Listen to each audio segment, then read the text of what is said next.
presentar al doctor Víctor Rodríguez Pérez. El doctor Rodríguez Pérez es doctor en psicología en el área de neurociencias de la conducta por la UNAM y es jefe de la clínica de adherencia a antirretrovirales y polifarmacia de la clínica especializada Condesa. También él es investigador y es catedrático de los programas de maestría y doctorado de algunas universidades. Y el tema que va a presentar es la importancia de la salud mental en los pacientes que viven con infección por VIH. Me pidieron que hablara un poco acerca de la importancia de la salud mental en nuestros pacientes con VIH en estos tiempos en donde estamos viviendo cosas distintas, principalmente por la pandemia que estamos viviendo. Esta es la declaración de transparencia. Y bien, en esta revisión básicamente lo que vamos a ver son resultados de metaanálisis y revisiones sistemáticas que pues dadas las condiciones que se tienen actualmente pues es difícil tener otro tipo de estudios y publicarlos. Sin embargo, basados en estos hallazgos, vemos que hay una serie de síntomas descritos que pueden estar variando en la presentación de acuerdo a si es una persona que tuvo la infección por COVID. También es muy importante saber lo que está pasando con muchos de los trabajadores de la salud y sobre todo como cuál es el panorama acerca de estos padecimientos en relación con el tema que nos atañe. Y bien, me gustaría empezar esta presentación hablando acerca de qué características podríamos esperar basados como en experiencias previas. Y entonces tenemos ya algunos datos de lo que se vivió en la epidemia del 2002 con SARS en algunos países del Oriente, en donde aquí estos estudios estuvieron basados como en cierta comparación entre lo que se podría esperar como síntomas de psicopatología relacionados a algún estrés, algún evento que produzca estrés como un desastre natural. Y entonces lo primero que tenemos es que a pesar de que hay eventos muy traumáticos como un terremoto, como un huracán, que son los datos que les presento aquí, que son del huracán Katrina y del terremoto de Izmit, vemos que hasta un 40% de las víctimas pueden tener síntomas de trastorno por estrés postraumático y que también en las personas que están dedicadas como a la atención de estas personas llegan a tener un cierto porcentaje de estrés postraumático y que inclusive la población general, aunque no haya percibido directamente algún evento relacionado con el desastre natural, el simple hecho de estar en el mismo momento geográficamente, pues nos lleva a que haya ese tipo de características. Con respecto al SARS en el 2002, SARS-CoV-1, lo que se obtiene es lo siguiente. El 65% de las personas que evaluaron en esos estudios llegó a tener algún tipo de malestar psicológico. El 47.8% de los sobrevivientes llegaron a tener algún tipo de síntoma relacionado principalmente con la vivencia del estrés que significó el tener esta infección. Y algo que considero que es un dato a considerar es que hasta 2 años después de que ya había remitido la infección, el 25% de las personas llegaron a tener síntomas de psicopatología. Esto nos habla de que el simple hecho de estar en contacto temporal con una situación estresante, pues puede hacer que se desarrollen estos síntomas. Entonces, aquí tenemos en esta tabla el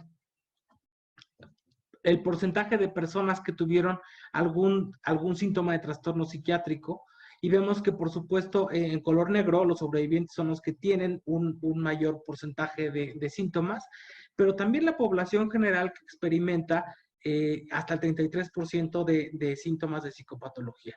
Y nos podemos preguntar, bueno, ¿qué es lo que pasa? ¿Por qué si no tuvieron la infección? ¿Por qué si no están atendiendo pacientes? ¿Qué es lo que sucede? ¿Por qué desarrollan ese tipo de síntomas? Y entonces, ya revisando estudios específicamente ahora con lo que estamos viviendo con SARS-CoV-2, vemos que también el reporte de síntomas llega a ser bastante alto. Y entonces tenemos principalmente estudios chinos, Ustedes sabrán que fue el primer país en enfrentar la situación y entonces son los datos como que están más disponibles. Por supuesto, también hay de otros países, pero la mayoría de estudios son chinos. Algo a considerar en esos estudios es que acumularon una muestra bastante grande y también dadas las condiciones en las que se estaba viviendo, pues la mayoría de estos estudios son online. Se habla de las virtudes que pueden tener ese tipo de aproximaciones con respecto a hacer tanto estudios de diagnóstico como estudios de intervención sobre los trastornos mentales. Y entonces nos explican que en el primer estudio, que se acumuló 1.210 pacientes, personas de la población general, se evaluaron síntomas de depresión, ansiedad y del impacto del evento, que tanto el impacto directamente estaba produciendo estos síntomas. Y entonces encuentran un porcentaje bastante alto de síntomas relacionados con depresión y con ansiedad. Estos síntomas, por supuesto, que son mayores a los que se esperan en una población general en una situación, vamos, como común. Y hay otro estudio que me parece muy interesante y que aquí tal vez podemos encontrar como una respuesta de por qué la población general, aunque no tenga la infección y aunque no esté atendiendo en primera línea pacientes, puede tener síntomas de psicopatología. En ese estudio se evaluaron la diferencia que había entre personal de enfermería en primera línea, personal de enfermería que no estaba en primera línea, y lo que encuentran es la presencia de un síntoma de un trastorno que se llama trauma vicario. Para entenderlo más fácil, el trauma vicario es algo así como que una persona llega a experimentar síntomas de estrés sin haber tenido contacto directo con la experiencia. Es decir, que el simple hecho de que yo escuche a algún personal de salud que hay una situación difícil, alguien que trabaja en un hospital, que yo esté muy expuesto a noticias y a redes sociales con contenido de este tipo, va a hacer que la persona perciba los síntomas como si lo estuviera viviendo. Entonces, en pocas palabras, es como una realidad virtual, porque entonces no lo estamos viviendo, pero me estoy enterando a partir de la tecnología y a partir de lo que me cuentan las personas, pues qué es lo que está pasando y eso hace que desarrolle síntomas. Y entonces encontraron que las personas de la población general, cuando se compararon con personal de enfermería, tuvieron muchas veces más síntomas de este trauma vicario y que esta diferencia fue estadísticamente significativa. Y entonces estos síntomas incluyen respuestas fisiológicas, es decir, diaforesis, tensión muscular, como si lo estuviera viviendo en ese momento. También las respuestas psicológicas, es decir, constantemente sintiendo amenaza. Respuestas conductuales, es decir, se incrementan como las conductas de autocuidado. Emocionales, que siempre hay tensión con respecto a adquirir la infección. Y esto llega a afectar inclusive las creencias de la vida cotidiana. Entonces es muy importante tener en consideración esto porque no podemos caer como la devaluación de los síntomas de las personas y decir, bueno, tú no estás viendo COVID, no tienes por qué tener síntomas, ¿no? O si no tuviste un familiar que fue que fue víctima de la infección, pues ¿por qué tiene síntomas? Y entonces creo que esto podría ser como una explicación como un poco más clara de qué es lo que sucede con los síntomas, porque las personas que no han tenido un contacto directo pueden llegar a desarrollarlos. El asunto con esto es que el estrés es como una respuesta que se puede ir incrementando, ¿no? Se puede ir incrementando porque, vamos, el gran meollo del asunto del estrés es que de alguna forma como que la parte cognitiva, la parte de pensar de estoy bien, estoy tranquilo, yo no estoy viendo COVID, yo estoy bien, no va acorde a lo que está respondiendo el cuerpo. Y entonces el cuerpo, que esta respuesta viene desde el sistema nervioso central, desde el sistema límbico, pues está constantemente generando como una respuesta de amenaza y mi cuerpo está reaccionando como si estuviera expuesto a una gran amenaza, pese a aunque yo pueda mantener como un temple y decir todo está tranquilo. El asunto es que entonces esto no cuadra y entonces tarde o temprano esta respuesta del organismo, del sistema nervioso central va a llevarme a una fase de agotamiento, como se los menciona aquí. En una primera fase, el estrés es totalmente adaptativo, es decir, me hace que esté como más agudo con los sentidos, que ponga como más atención, pero llega un momento donde si esto se hace crónico, entonces puede haber otro tipo de síntomas, en donde una de las fases finales es en donde hay síntomas de ansiedad y de depresión. Ahora, síntomas de ansiedad y de depresión en alguna situación relacionada con el estrés. Esto no quiere decir que esto sean síntomas de un trastorno de ansiedad generalizado o trastorno depresivo mayor, que también los pueden existir como comórbidos a un trastorno del estrés. Sin embargo, yo quiero hacer mucho énfasis en que esto es como una respuesta como tal a la emergencia. Y entonces, hay unas personas, personal también, que es especialmente vulnerable a este asunto de la pandemia y de la vida diaria. ¿Por qué? Porque ya de por sí tiene una vida que es poco fácil. Y digo, poco fácil refiriéndome más a mis compañeros de médicos y mis compañeros de enfermería, porque tienen una vida bastante difícil desde el punto de vista del estrés y de esto que les digo, del sistema límbico y de la respuesta del sistema nervioso, porque allá hay estudios, al menos aquí los que les presento, que es uno de Chile y uno de México, nos dice que hay diversas situaciones que van a estar incrementando el estrés más allá de una persona que podría tener, por ejemplo, un trabajo también demandante como ser gerente de alguna sucursal bancaria. Y les estoy dando un ejemplo, ¿no? Como muy directo. Entonces, específicamente son varios factores que van a estar incidiendo en el incremento del estrés, como carga laboral excesiva, el sufrimiento por la muerte de los pacientes, el sufrimiento por las demandas y quejas específicas de los familiares. Ustedes saben que en medicina pues hay una cierta interacción jerárquica, ¿no? Con los pares en donde siempre hay alguien que es más y ese que es más manda y entonces ese tipo de situaciones van a estar produciendo estrés.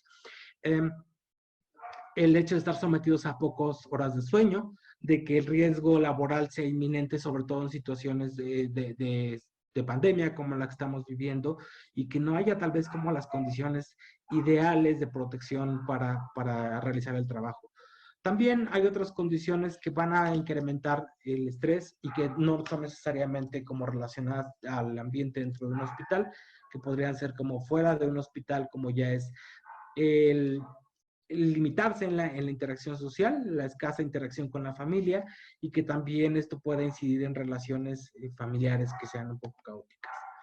Y entonces vamos a ver qué se ha encontrado como síntomas de psicopatología, como con síntomas de salud mental en el personal de salud.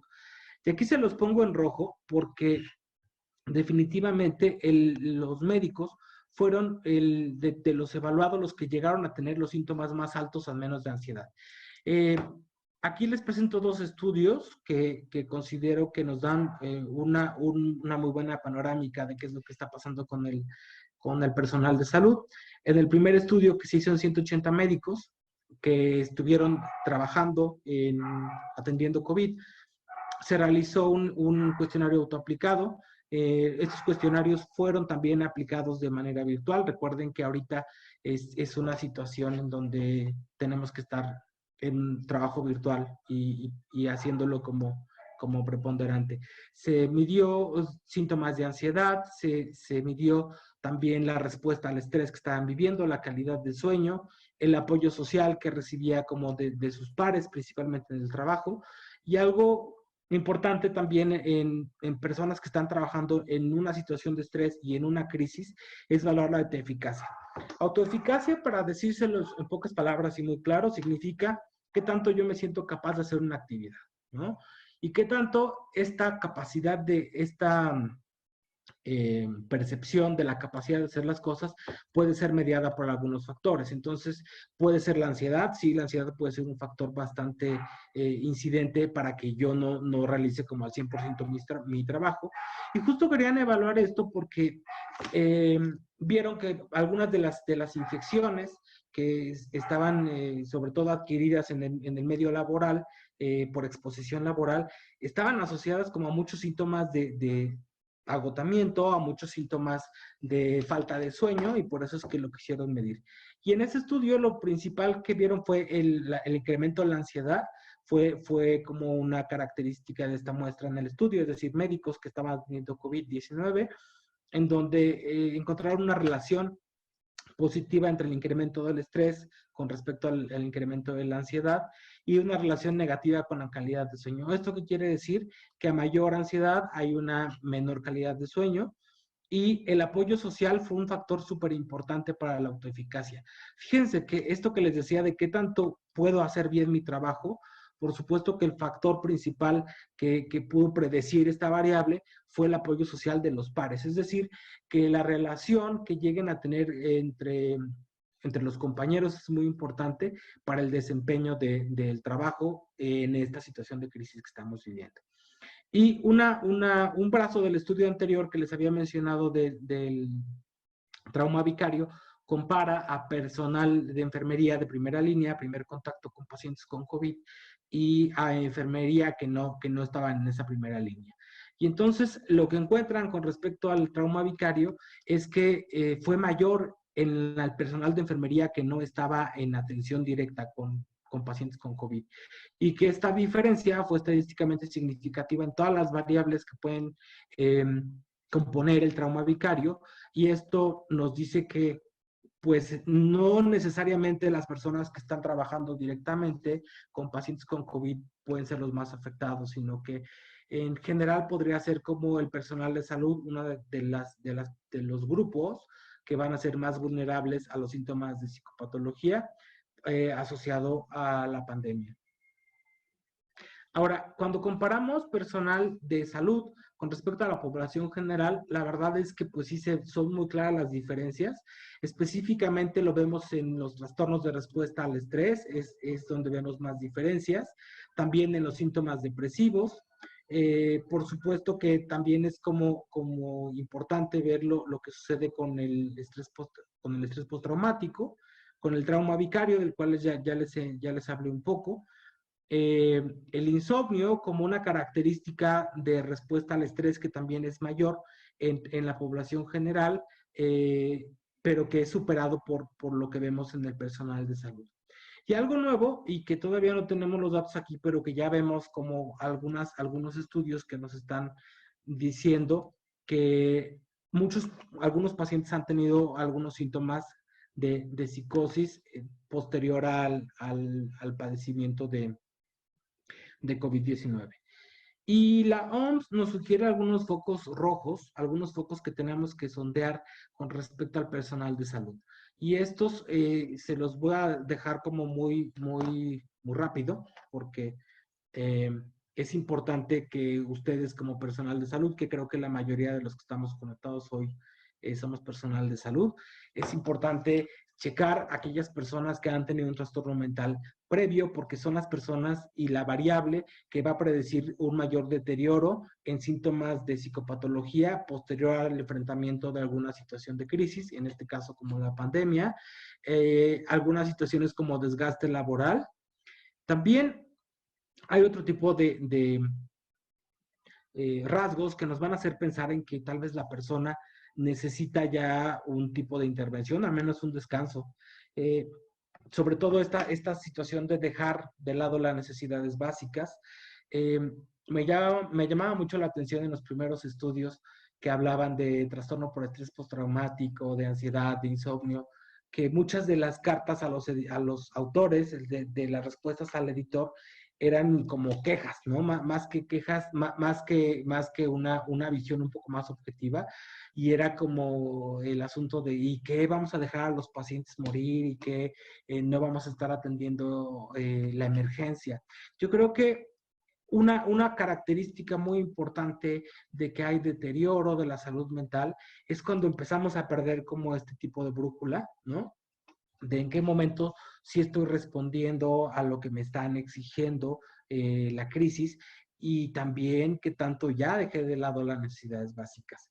El aislamiento también es una variable que la OMS nos sugiere como verificar, sobre todo en las personas que están atendiendo algunos eventos traumáticos, que reitero, o sea, mucha de la información que les he presentado no solamente tiene que ver con COVID, también hay información que podemos ver de algunos otros fenómenos naturales. El incremento en el consumo de sustancias, también es importante verificarlo como un foco rojo. la irritabilidad y también consideramos que algunos síntomas como la tristeza o la angustia enfocadas, relacionadas con el trabajo, es decir, que o sea, podemos estar tristes o angustiados por varias situaciones, pero aquí se refiere específicamente ya cuando estos están asociados al trabajo, o inclusive hay algunas personas que dicen que les puede producir tristeza o angustia dejar de estar en el trabajo, ¿no? Y también pues el ausentismo es una variable que podría relacionarse también con esto que estamos pasando. Entonces, esta diapositiva sí directamente es para personal de salud y creo que habría que considerarla a nivel individual sobre lo que están pasando. Y bueno, ¿qué pasa con los sobrevivientes? Ya también tenemos algunos datos de qué es lo que sucede con los sobrevivientes. En este estudio tenemos que evaluaron a 3.947 pacientes que en el momento del estudio tenían sospecha de COVID-19. Y aquí les aplicaron un cuestionario de calidad de vida y les aplicaron un cuestionario para medir la calidad de sueño y también algunos síntomas de depresión.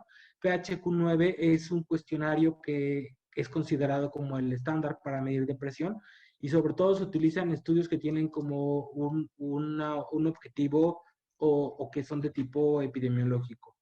Y entonces encontraron que el simple hecho de saberse como una persona que podría tener COVID incrementó el riesgo de depresión hasta 3 veces con respecto a las personas que no se consideraban como en riesgo para la infección. Y también se asoció con una carga viral, con una calidad de vida más baja. Uno que se dedica a esto del VIH siempre cree que todo lo de CV es carga viral, pero no. En este momento se refiere a la calidad de vida.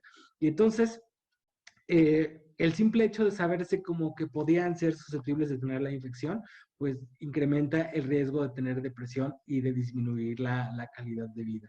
Y otro estudio que también se hizo y que considero importante presentarles es un estudio que se hizo específicamente en pacientes que tenían ya historial de trastornos psiquiátricos. Fue un estudio retrospectivo en donde se comparó año con año cuáles eran las principales quejas que se tenían como en este tipo de servicio. Se aplicó una entrevista basados en los criterios de la CIE-10 para medir esquizofrenia y episodio psicótico.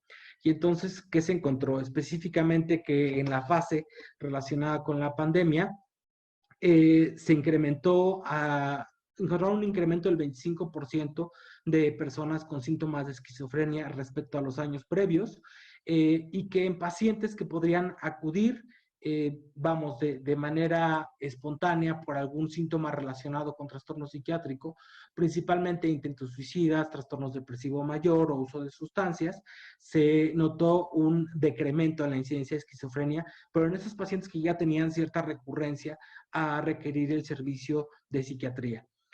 Uno de los factores que también fue preponderante para este estudio fue la edad, y entonces reportaron que respecto a los años previos, en donde 39 años era el punto de corte para referir el primer episodio psicótico, en el tiempo en el que estuvo la pandemia, bueno, está todavía, pero me refiero en el tiempo en el que hicieron este estudio en China, se incrementó la edad hasta 50 años para el riesgo de primer episodio psicótico. Y entonces lo que concluye este estudio es que al parecer la edad y específicamente el tener más de 50 años es uno de los factores que está más asociado al padecimiento de algún trastorno psiquiátrico en personas que han tenido COVID-19. Ahora, hay diferentes retos que va a experimentar el sobreviviente y que algunos ya lo estamos viendo, principalmente la xenofobia, estigma y discriminación del cual están siendo objeto, y que bueno, yo pensé que esto solo lo veíamos en el VIH y en las personas que tenían que habían enfrentado esta pandemia. Sin embargo, vemos que no, que también tanto los sobrevivientes como el personal de salud está siendo objeto de xenofobia, estigma y discriminación. Y esto, por supuesto, que está relacionado con padecimiento de psicopatología. Al menos en los estudios que hemos hecho para VIH, encontramos que una de las principales variables predictoras de psicopatología es estigma y discriminación. De igual forma, en algunas personas transgénero que no tienen ninguna infección, el estigma y la discriminación es una de las variables principales para la presencia de síntomas de salud mental.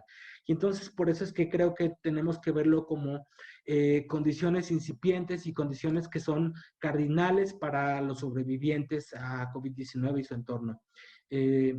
También tenemos que considerar que otras condiciones de salud subyacentes o comórbidas a la infección por COVID van a tener repercusión porque se va a tener menor cuidado sobre esas otras condiciones de salud.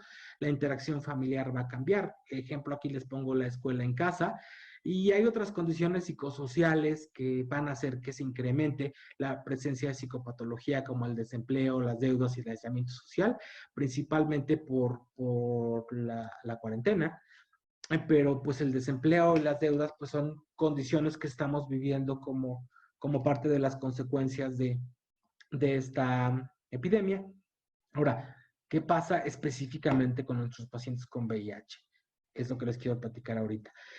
Uno de los estudios que se hizo para valorar el riesgo que había de adquirir SARS-CoV-2 en los pacientes con VIH, pues nos dice que es un riesgo bajo el de adquirir COVID-19. Sin embargo, se sabe que hay algunas personas que van a adquirir la infección, ¿no? Que va a ser comórbida y que va a haber factores que van a predecir como un peor o mayor desenlace.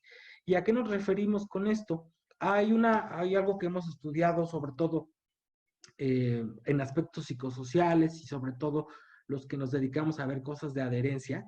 Este efecto de la sindemia, que se refiere a todos los aspectos psicosociales, ¿no? De la interacción de una persona que ya tiene una enfermedad de base y que hay otra enfermedad que puede coexistir. ¿Qué otros factores, tanto ambientales como sociales, van a tener un efecto negativo? Y sobre todo lo que nos interesa ver es el efecto sinérgico, es decir, así como estábamos viendo en los estudios anteriores, cuál era el efecto de cierta etnia, cuál era el efecto de cierto estilo de vida, también eso se evalúa en la sindemia. Y entonces, lo que hemos visto hasta el momento en este dúo de COVID-19 más VIH, es que se han visto principalmente impactadas las siguientes áreas. El acceso al diagnóstico, porque muchos de los centros en donde se hacían diagnósticos estaban ya enfocados directamente en tratar la pandemia. El acceso a tratamiento también se pudo haber visto afectado, reitero, sobre todo en aquellos centros que se convirtieron en centros COVID. Y algo que yo pude ver directamente fue la percepción de riesgo que tuvieron los pacientes. Si les decía la doctora Fernanda, yo trabajo en una clínica de adherencia antirretrovirales y entonces tenemos una página y esta página está abierta como a todos los usuarios, personas seropositivas. Y entonces muchos estuvieron escribiendo sobre, es que yo creo que porque tengo mis defensas bajas, entonces voy a ser una persona que pueda tener más riesgo. Y entonces, al menos las primeras semanas que empezó el repliegue, que empezó el confinamiento, hubo muchísimos mensajes a la página en donde decía, ¿qué hago? ¿Qué me tomo? Ya no voy a salir. Bueno, era una indicación, pero ellos se referían como a encerrarse en un solo lugar, ¿no? El hecho de que se sintieran más vulnerables a este dúo, a esta coinfección, pues también hizo que se incrementaran los síntomas de estrés. Y también creo que algo que nos faltó, y al menos hablo desde mi trabajo y de lo que hemos estado haciendo, es que creo que no dimos la suficiente contención a estas preguntas, que de pronto fueron un mar de preguntas, y que creo que no se dio la contención porque no podíamos tener como la interacción que siempre teníamos con los pacientes, ¿no? Y entonces se recurrió a los medios que había y generalmente fueron los medios digitales, las páginas de las diferentes clínicas. Twitter estaba como muy inundado acerca de esta situación de es que tengo 2 pastillas y ya cerraron el hospital en donde yo estaba. Entonces fueron muchas situaciones que tuvieron un efecto sinérgico para que, aunque no se tuviera la infección, la coinfección, el simple hecho de sentirse como una población vulnerable, hacía que se incrementaran los síntomas de estrés. Y bueno, una de las variables que creo que sigue siendo como el talón de Aquiles con los sin COVID es lo de la transferencia de usuarios entre los sistemas de salud, que creo que es algo que todavía tenemos que revisar muy a conciencia de qué sucede con esto para que, sobre todo porque sabemos que es algo que va a incrementar el estrés en nuestros usuarios y que eso va a redundar en que la continuidad pueda ser vulnerada. Este efecto sinérgico que se le conoce como sindemia, y aquí se los clarifico, esta diapositiva la tomé prestada de mi amigo, el doctor Bernardo Pérez Orozco de La Raza, y justamente yo le hice algunas modificaciones, ya lo digo en vivo porque le pedí la autorización para que estuviera esta diapositiva en esta presentación. Vemos cómo hay muchas variables. Por un lado, tenemos del lado izquierdo variables que se conocen como estrés de minorías, y del lado derecho tenemos algo que estamos viviendo por el estrés de la pandemia. Y entonces nuestros pacientes son específicamente más vulnerables a los síntomas de estrés. Entonces, seguramente si hacemos como un estudio tipo el que hicieron los chinos del trauma vicario, vamos a ver a muchos de nuestros pacientes afectados por síntomas de estrés, aunque no tengan síntomas de COVID. Repito, aunque no estén expuestos directamente, es una condición por la que vamos a responder, por el simple hecho de estar vivos, de ser seres humanos y de estar expuestos a una situación estresante como la que estamos viviendo. Ya para terminar, porque ya estoy en tiempo, creo que es importante tener en consideración que la psicopatología es algo esperado, que así como cuando de pronto después de que tenemos un buen banquete nos va a dar sueño, pues es algo que es esperado, la psicopatología por la situación que estamos viviendo con la pandemia, que el diagnóstico oportuno y el tratamiento de problemas de salud mental es algo que nos están pidiendo, me refiero yo como a los resultados que hay en los estudios, ¿no? Y que la experiencia de SARS-CoV-1 en el 2002 ya nos dijo de que, oye, va a haber focos rojos en el personal de salud, va a haber focos rojos en la población general, aunque no hayan tenido la infección. La atención online parece como una de las herramientas que se están brindando. Inclusive algunos hospitales ya están echando mano como de esta forma de atender a los pacientes de manera virtual.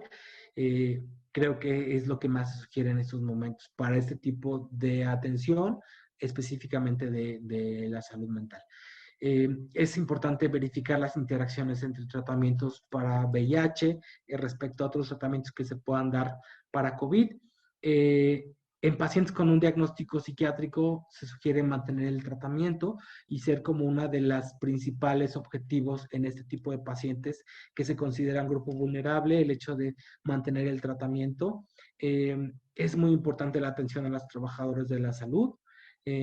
Al parecer hay un cierto factor de la edad para adquirir, para tener psicopatología en las personas que sobreviven a COVID-19, y pues parece ser que a partir de 50 años incrementa este riesgo. Creo que es una muy buena oportunidad para promover el trabajo multidisciplinario. Creo que esto que estamos viviendo ahorita, y me refiero como a la presentación que les estoy haciendo, es un buen momento para ver qué tanto podemos compartir esas experiencias, sobre todo en pro de nuestros usuarios y de cuidarnos entre nosotros, porque si entre nosotros no nos cuidamos, pues no va a haber otra persona que nos cuide, eso es un hecho.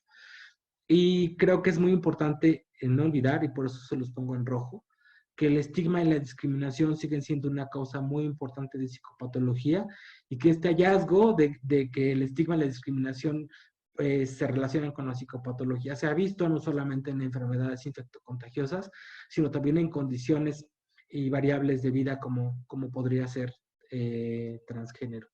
Y pues me pasé 2 minutos, perdón. Muchas gracias por su presentación, por su atención, y aquí resumo un poco lo que vimos anteriormente en la diapositiva anterior, por eso ya no me detengo con tanto tiempo. Les agradezco mucho y que tengan muy buenas noches. Doctor, muchísimas